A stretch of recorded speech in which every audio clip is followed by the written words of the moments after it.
ಶಿವಮೊಗ್ಗದ ಮಹಾಜನತೆಗೆ ನಮಸ್ಕಾರ. ನಾನು ಕೂಡ್ಲಿ ಶ್ರೀನಿವಾಸ್ ಅಯ್ಯರ್. ಪ್ರಸ್ತುತ ನಾನು ಹೊಳಲೂರು ಮಹಾಶಕ್ತಿ ಕೇಂದ್ರದ ಪ್ರಧಾನ ಕಾರ್ಯದರ್ಶಿಯಾಗಿ BJPಯಲ್ಲಿ ಕೆಲಸವನ್ನು ಮಾಡ್ತಾ ಇದ್ದೇನೆ. ಮುಂಬರುವ ಚುನಾವಣೆಗಳಲ್ಲಿ BJP ಪಕ್ಷವನ್ನು ನಾವು ಏಕೆ ಬೆಂಬಲಿಸಬೇಕು, BJP ಅಭ್ಯರ್ಥಿಗಳನ್ನು ನಾವು ಏಕೆ ಬೆಂಬಲಿಸಬೇಕು ಅನ್ನುವಂತಹ ಕಾರಣವನ್ನು ನಾವು ನೋಡೋದಾದರೆ, ಈ ಕಳೆದ 3 ವರ್ಷದಲ್ಲಿ ರಾಜ್ಯ ಸರ್ಕಾರದ ಕಾರ್ಯಗಳು ನಮ್ಮ ಶಿವಮೊಗ್ಗ ಜಿಲ್ಲೆಗೆ ಏನಾಗಿದೆ ಅನ್ನೋದನ್ನು ನಾವು ಮೊದಲು ಮನವರಿಕೆ ಮಾಡ್ಕೋಬೇಕಾಗತ್ತೆ. ಅದಕ್ಕಿಂತ ಹಿಂದೆ ನಾವು ಹೇಗಿದ್ವಿ, ಈಗ ಹೇಗಿದ್ದೀವಿ, ನಮ್ಮ ಲೆಕ್ಕಾಚಾರದಲ್ಲಿ ನಾವು ಶಿಲಾಯುಗಕ್ಕೆ ಮರಳ್ತಾ ಇದ್ದೀವೇನೋ ಅನ್ನುವಂತಹ ಆಲೋಚನೆ ಶಿವಮೊಗ್ಗ ಜನರಿಗೆ ಬಂದರೂ ಆಶ್ಚರ್ಯ ಏನಿಲ್ಲ. ಯಾವ ರಸ್ತೆಗಳು ತುಂಬ ಚೆನ್ನಾಗಿತ್ತೋ, ಯಾವ ರಸ್ತೆಗಳಲ್ಲಿ ನಾವು ಸುಖವಾಗಿ ಪ್ರಯಾಣ ಮಾಡ್ತಿದ್ವೋ ಆ ರಸ್ತೆಗಳೆಲ್ಲ ಇವತ್ತು ಗುಂಡಿಯಾಗಿದೆ. ಯಾವ ಯೋಜನೆಗಳು ನಮ್ಮ ಶಿವಮೊಗ್ಗ ಅಂತ ಹೇಳಿ ಬಾಗಿಲು ತಟ್ಕೊಂಡು ಬರ್ತಾ ಇದ್ವೋ, ಯಾವುದೇ ಯೋಜನೆಗಳು ಇವತ್ತು ಬರದೇ ಇರೋ ರೀತಿ ಕಬ್ಬಿಣದ ಬಾಗಿಲು ಹಾಕಿ ಮುಚ್ಚಾಕಾಗಿದೆ. ಯಾವ ವಿಮಾನ ನಿಲ್ದಾಣ ನಮಗೆ ಕನಸನ್ನು ತಂದಿಟ್ಟಿತ್ತೋ ಆ ವಿಮಾನ ನಿಲ್ದಾಣ ಹಾರ್ತಾ ಇದೆ, ಆದರೆ ಮುಂದೆ ಹೋಗ್ತಾ ಇಲ್ಲ. ಎಷ್ಟು ಕಾಮಗಾರಿಗಳು ನಮ್ಮ BJP ಅವಧಿಯಲ್ಲಿ ನಡೀತು, ಸಾವಿರಾರು ಕೋಟಿ ರೂಪಾಯಿ ಕಾಮಗಾರಿಗಳು ನಡೆದಿದೆ. ಉದಾಹರಣೆಗೆ ಯಾವತ್ತೂ ಮಾಡೋಕ್ಕಾಗದೇ ಇರುವಂತಹ ನಮ್ಮ ಸಿಗಂದೂರು ಸೇತುವೆ ಆಯಿತು. ಹಾಗೆ ಹೊಸನಗರ ಭಾಗದಲ್ಲಿ ನೋಡ್ತಾ ಹೋದರೆ ಎಷ್ಟೋ ಹಿನ್ನೀರಿನ ಪ್ರದೇಶಗಳಿಗೆ ಈಗಲೂ ಕೂಡ ಸೇತುವೆ ಕಾರ್ಯಗಳು ನಡೀತಾ ಇದೆ. ಹಾಗೆ ನಾವು ಶಿವಮೊಗ್ಗದಿಂದ ಹೊರಟಾಗ ಒಂದು ರೈಲಲ್ಲಿ, ಒಂದು ಬೋಗಿಯಲ್ಲಿ ಕನಿಷ್ಠ 300 ಜನ ಹೋಗ್ತಾ ಇದ್ವಿ, ಅದು ದಿನಕ್ಕೆ 1-2 ರೈಲಲ್ಲಿ. ಆದರೆ ಈಗ ನಮ್ಮ ಸಮಯಕ್ಕೆ ತಕ್ಕಂಥ ರೈಲಿದೆ. ಹಾಗೆ ನಾವು ಇವತ್ತು ಬೆಳಗ್ಗೆ ಶಿವಮೊಗ್ಗ ಹೋಗಿ ವಾಪಸ್ ಸಂಜೆ ಶಿವಮೊಗ್ಗದಿಂದ ವಾಪಸ್ ಬಂದು ನಾವು ಮನೆಯಲ್ಲೇ ಊಟ ಮಾಡುವಂತಹ ವ್ಯವಸ್ಥೆಯನ್ನು BY ರಾಘವೇಂದ್ರ ಅವರು ಹಾಗೂ ನಮ್ಮ ಪ್ರಧಾನಮಂತ್ರಿಯಾದಂಥ ನರೇಂದ್ರ ಮೋದಿ ಅವರು ನಮಗೆ ಮಾಡಿಕೊಟ್ಟಿದ್ದಾರೆ. ಹಾಗೆ ರೈಲ್ವೆನಲ್ಲಿ ನಮಗೆ ಆಲ್ರೆಡಿ ವಿದ್ಯುದೀಕರಣ ಆಗೋಗಿದೆ.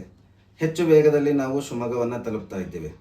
ಇನ್ನು ಮುಂದೆ ಬರುವಂತಹ ಸಮಯದಲ್ಲಿ ನಮ್ಮ ಶಿವಮೊಗ್ಗದಿಂದ ಅಂತಾರಾಜ್ಯ ಟ್ರೈನ್ಗಳು ಓಡಾಡ್ತವೆ ಅಂತ ಹೇಳಿ ಮಾನ್ಯ ಸಂಸದರು ಈಗಾಗಲೇ ಹೇಳಿಕೆಯನ್ನು ಕೊಟ್ಟಿದ್ದಾರೆ. ಇನ್ನೂ ಮುಂದುವರೆದು ಹೇಳಬೇಕು ಅಂತ ಅಂದರೆ, ಮಾನ್ಯ ಸಂಸದರು ಪ್ರತಿಯೊಂದು ಗ್ರಾಮಕ್ಕೂ ಕೂಡ ಕೇಂದ್ರ ಸರ್ಕಾರದ ಯೋಜನೆಗಳನ್ನು ಸುಲಲಿತವಾಗಿ ತೆಗೆದುಕೊಂಡು ಬರ್ತಾ ಇದ್ದಾರೆ. ಉದಾಹರಣೆಗೆ ಅವ್ರಿಗೆ ಬರುವಂತಹ ಕನಿಷ್ಠ ಅನುದಾನವನ್ನು ಹೊರಗಡೆ ಇಟ್ಟು ಬೇರೆ ಬೇರೆ ಅನುದಾನಗಳನ್ನು ತರ್ತಾ ಇದ್ದಾರೆ. ವಿದ್ಯುತ್ಗೆ ಸಂಬಂಧಿಸಿದಂತೆ ಹೊಸ ಲೈನ್ಗಳಾಗ್ತಾ ಇದೆ. ಅದಾದ ನಂತರದಲ್ಲಿ ಸೆಂಟ್ರಲ್ ಗೌರ್ಮೆಂಟ್ನ ರಸ್ತೆಗಳು ಎಲ್ಲ ಕಡೆ ಆಗ್ತಾ ಇದೆ.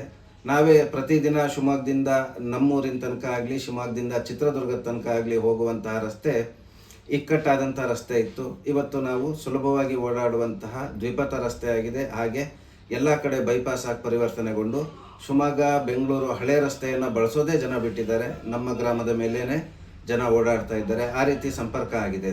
ಹಾಗೆ ಮುಂದುವರೆದು ನೋಡೋದಾದರೆ ಹೊಳಲೂರು ಸನ್ಯಾಸಿ ಕೊಡಮಗ್ಗಿ ಸೇತುವೆ ಎಷ್ಟೋ ಕಿಲೋಮೀಟರ್ಗಳನ್ನು ಜನರಿಗೆ ಉಳಿಸಿದ ಹಾಗೆ ಬೇಕಾಗಿರುವಂತಹ ಅಗತ್ಯ ಸೌಲಭ್ಯಗಳನ್ನು ಅತಿ ವೇಗವಾಗಿ ಊರುಗಳಿಗೆ ತಲುಪಿಸೋಂಥ ವ್ಯವಸ್ಥೆ ಹೊಳಲೂರು ಸೇತುವೆಯಿಂದ ನಮಗಾಯಿತು. ಹಾಗೆ ಏತ ನೀರಾವರಿ ಯೋಜನೆಗಳು ಬಹಳಷ್ಟು ಕಡೆ ಆಯಿತು. ಹೊಳಲೂರಿನ ಏತ ನೀರಾವರಿ ಆಯಿತು, ಅಲ್ಲಿಂದ ಹರಮಘಟ್ಟ ತನಕ ಕೂಡ ನೀರು ಹೋಗ್ತಾ ಇದೆ. ಈಗ ಎಲ್ಲ ಬೋರ್ವೆಲ್ಗಳು ರೀಚಾರ್ಜ್ ಆಗ್ತಾ ಇದೆ. ಅನಂತರದಲ್ಲಿ ಇನ್ನೂ ಒಂದು ಯೋಜನೆ ಈಗಾಗಲೇ ಮುಕ್ತಾಯ ಆಗಬೇಕಿತ್ತು, ಆದರೆ 3 ವರ್ಷದಿಂದ ಅದಕ್ಕೆ ಗ್ರಹಣ ಹಿಡಿದು ಹಾಗೆ ನಿಂತ್ಕೊಂಡಿದೆ. ಹೀಗೆ ಹೇಳ್ತಾ ಹೋದರೆ ನಾವು ಪಟ್ಟಿ ಮಾಡಿದಷ್ಟು ಕೂಡ ನಮಗೆ ಸಾಕಾಗೋದಿಲ್ಲ, ಅಷ್ಟು ಪಟ್ಟಿ ಇದೆ. ಅಭಿವೃದ್ಧಿ ಕಾರ್ಯಗಳಿಗೆ ಯಾವುದೇ ಕೊರತೆ ಆಗಿರಲಿಲ್ಲ. ಆದರೆ ಈಗ ಪರಿಸ್ಥಿತಿ ಏನಾಗಿದೆ, ಒಂದು ಅನುದಾನ ಇಲ್ಲ. ಅನುದಾನ ಬೇಕು ಅಂದರೂ ಕೂಡ ನಾವು ಯಾರನ್ನು ಸಂಪರ್ಕ ಮಾಡಬೇಕು ಅನ್ನುವ ಯೋಚನೆಯೂ ಕೂಡ ಮಾಡದೇ ಇರುವ ರೀತಿಯಲ್ಲಿ ನಮ್ಮ ಶಾಸಕರನ್ನು ಕಳೆದುಕೊಂಡು ನಾವೀಗ ಅನಾಥರ ಸ್ಥಿತಿ ನಮ್ಮ ಶಿವಮೊಗ್ಗ ಗ್ರಾಮಾಂತರದಲ್ಲಿ ನಾವು ಬಂದಿದ್ದೀವಿ. ಹಿಂದೆ ಯಾವ ಕೆಲಸಗಳಾಗಿತ್ತೋ ಆ ಕೆಲಸಗಳು ಇನ್ನೂ ಹೆಚ್ಚಾಗಿ ಮುಂದುವರಿಬೇಕು ಅಂದರೆ ನಮ್ಮ ಪಕ್ಷದ ಕನಿಷ್ಠ ಕಾರ್ಯಕರ್ತ ಕೂಡ ಚುನಾವಣೆಯಲ್ಲಿ ನಿಂತರೆ ಆತನನ್ನು ಬೆಂಬಲಿಸುವಂಥ ಕೆಲಸ ನಮ್ಮ ಕಾರ್ಯಕರ್ತರಿಂದ ಆಗಲೇಬೇಕಾಗಿದೆ. ಅಭಿವೃದ್ಧಿಗಾಗಿ BJP, ಕಾರ್ಯಕರ್ತನಿಗಾಗಿ BJP. ಯಾವುದೇ ನಾಯಕನನ್ನು ಬೆಳೆಸಬೇಕು ಅಂತ ಹೇಳಿ ನಮ್ಮ ಪಕ್ಷದಲ್ಲಿ ಯಾರೂ ಕೂಡ ಹೇಳ್ತಾ ಇಲ್ಲ.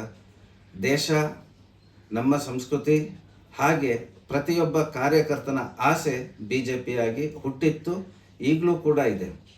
ಯಾರೋ ಕೆಲವರು 4 ಜನ ಏನೇನೋ ಮಾತಾಡ್ತಾರೆ, ಯಾರ ಬಗ್ಗೆನೋ ಅಪಪ್ರಚಾರ ಮಾಡ್ತಾರೆ. ಅದು ಕಾರ್ಯಕರ್ತನಿಗೆ ಬೇಡದೇ ಇರೋ ವಿಚಾರ. ಕಾರ್ಯಕರ್ತ ನೋಡಬೇಕಾಗಿರೋದು ಮೊದಲು ದೇಶವನ್ನು. ನನ್ನ ದೇಶ ಇವತ್ತು ಹೇಗಿದೆ, ನನ್ನ ದೇಶದ ಜೊತೆ ವಿದೇಶಗಳ ಸಂಬಂಧ ಹೇಗಿದೆ, ನನ್ನ ದೇಶ ಇವತ್ತು ಯಾವ ರೀತಿ ನಡೀತಾ ಇದೆ, ಕೋಮು ಅಥವಾ ಬೇರೆ ಬೇರೆ ರೀತಿಯ ವಿಚಾರಗಳನ್ನು ನಾವು ಹೊರಗಡೆ ತೆಗೆದಿಟ್ಟು ನಮಗೆ ಬೇಕಾಗಿರುವಂಥದ್ದು ಒಂದೇ, ನಾವಿರುವಂತಹ ದೇಶ ಸುರಕ್ಷಿತವಾಗಿರಬೇಕು ಅಂದರೆ ಆಡಳಿತ BJP ಕೈಯಲ್ಲೇ ಇರಬೇಕು.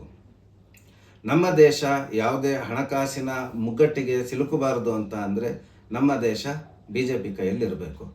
ನಮ್ಮ ದೇಶದಲ್ಲಿ ಯಾವುದೇ ಹಗರಣಗಳು ನಡೆಯದೆ ಎಲ್ಲ ಯೋಜನೆಗಳು ಕನಿಷ್ಠ ಗ್ರಾಮದಲ್ಲಿರುವಂತಹ ಕೊನೆ ವ್ಯಕ್ತಿಯನ್ನು ನೇರವಾಗಿ ತಲುಪಬೇಕು ಅಂತ ಅಂದರೆ ಅದಕ್ಕೆ ಕಾರಣ BJP ಸರ್ಕಾರ.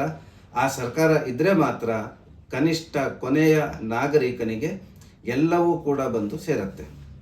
ನಮ್ಮ ಸರ್ಕಾರ ಬಂದ ನಂತರದಲ್ಲಿ ಈ 10-12 ವರ್ಷಗಳಲ್ಲಿ ಎಲ್ಲವೂ ಕೂಡ ನೇರವಾಗಿ ಫಲಾನುಭವಿಗೆ ಬರುವಂತಹ ವ್ಯವಸ್ಥೆ ಆಗಿದೆ. ಯಾವುದೇ ದಲ್ಲಾಳಿಯ ಅವಶ್ಯಕತೆ ಇಲ್ಲ. ಎಲ್ಲ ಯೋಜನೆಗಳು, ನೀವು ಯಾವುದೇ ಯೋಜನೆಗಳನ್ನು ಸರ್ಕಾರ ತಗೊಂಡ್ರೂ ಕೂಡ ಎಲ್ಲವೂ ಕೂಡ ನಿಮ್ಮ ಖಾತೆಗೆ ಬಂದು ಸೇರುತ್ತೆ. ಆ ರೀತಿಯ ವ್ಯವಸ್ಥೆ ಮಾಡಿದ್ದು ನಮ್ಮ BJP ಸರ್ಕಾರ. ನಮ್ಮ BJPಯ ಒಬ್ಬ ಕನಿಷ್ಠ ಕಾರ್ಯಕರ್ತ ಪ್ರಧಾನಮಂತ್ರಿ ಹುದ್ದೆಯನ್ನು ಏರಿದ ನಂತರ ಇದಾಗಿದೆ. ಹಾಗೆ ಹಿಂದಿನ BJP ಸರ್ಕಾರ ಇದ್ದಾಗ ಸುವರ್ಣ ಚತುಷ್ಪಥ ರಸ್ತೆಗಳನ್ನು ಮಾಡಿದ್ರಿಂದ ದೇಶದಲ್ಲಿ ಸುಗಮವಾಗಿ ಸಂಚಾರ ಆಯಿತು. ಹಾಗೆ ವಿದೇಶದ ಜೊತೆ ಉತ್ತಮ ಬಾಂಧವ್ಯವನ್ನು ಹೊಂದಿದ್ರಿಂದ ಇವತ್ತು ಕೂಡ ನಮ್ಮ ದೇಶ ಸುರಕ್ಷಿತವಾಗಿದೆ. ಯಾವುದೇ ಶತ್ರು ಕೂಡ ನಮ್ಮ ದೇಶದ ಒಳಗಡೆ ಕಾಲಿಡೋದಕ್ಕೆ ಹೆದರುವಂಥ ಪರಿಸ್ಥಿತಿ ನಮ್ಮ ಸಹೋದರ ದೇಶಗಳಿಂದ ನಮಗೆ ಸಿಗ್ತಾ ಇದೆ. ಇವೆಲ್ಲದಕ್ಕೂ ಕಾರಣ BJPಯ ಕನಿಷ್ಠ ಕಾರ್ಯಕರ್ತ. ಆ ಕನಿಷ್ಠ ಕಾರ್ಯಕರ್ತ ಮಾಡಿರುವಂತಹ ಪಕ್ಷದ ಸೇವೆ, ಆ ಪಕ್ಷದ ಸೇವೆಯಿಂದ ಇವತ್ತು ನಾವು ಅಧಿಕಾರವನ್ನು ನಡೆಸ್ತಾ ಇದ್ದೇವೆ. ಆ ಒಂದು ಉದ್ದೇಶಕ್ಕಾಗಿ ನನ್ನ ಕಾರ್ಯಕರ್ತರಿಗೆ ಹಾಗೂ ನಮ್ಮ BJPಯನ್ನು ಬೆಂಬಲಿಸುವಂತಹ ಪ್ರತಿಯೊಬ್ಬರಿಗೆ ನಾನು ಮನವಿಯನ್ನು ಮಾಡ್ತೇನೆ. ನನ್ನ ಪಕ್ಷದ, ನನ್ನ ಅನ್ನುವಂಥದ್ದು ಸ್ವಾರ್ಥ ಅಲ್ಲ, ಇದು ನನ್ನ ಒಳಗಿರುವಂತಹ ಭಾವನೆ ಹಾಗೂ ಇದು ನಮ್ಮ ಆಸ್ತಿ. ಆದ್ದರಿಂದ ನಮ್ಮ ಪಕ್ಷದ ಯಾವುದೇ ಕಾರ್ಯಕರ್ತ, ಯಾವುದೇ ನಾಯಕ BJPಯಿಂದ ಅರ್ಜಿಯನ್ನು ತೆಗೆದುಕೊಂಡು ಬಂದು ಅಭ್ಯರ್ಥಿಯಾದರೆ ಯಾವುದೇ ಜಾತಿ, ಯಾವುದೇ ಬೇರೆ ಬೇರೆ ವಿಚಾರಗಳನ್ನು ಕಿವಿಗೆ ತೆಗೆದುಕೊಳ್ಳದೆ ನನ್ನ ಪಕ್ಷ BJP, ನನ್ನ ಗುರುತು ಕಮಲ ಅನ್ನುವಂತಹದ್ದನ್ನು ಮಾತ್ರ ನೋಡಿ ನಮ್ಮ ಪಕ್ಷಕ್ಕೆ ಮತ ಚಲಾಯಿಸೋದ್ರಿಂದ ಕರ್ನಾಟಕವನ್ನು, ದೇಶವನ್ನು ಅಭಿವೃದ್ಧಿಗೆ ಕೊಂಡೊಯ್ಯೋದ್ರಲ್ಲಿ ಯಾವುದೇ ರೀತಿಯ ಸಂಶಯ ಇಲ್ಲ ಅಂತ ಹೇಳೋಕ್ಕೆ ಬಯಸ್ತೇನೆ.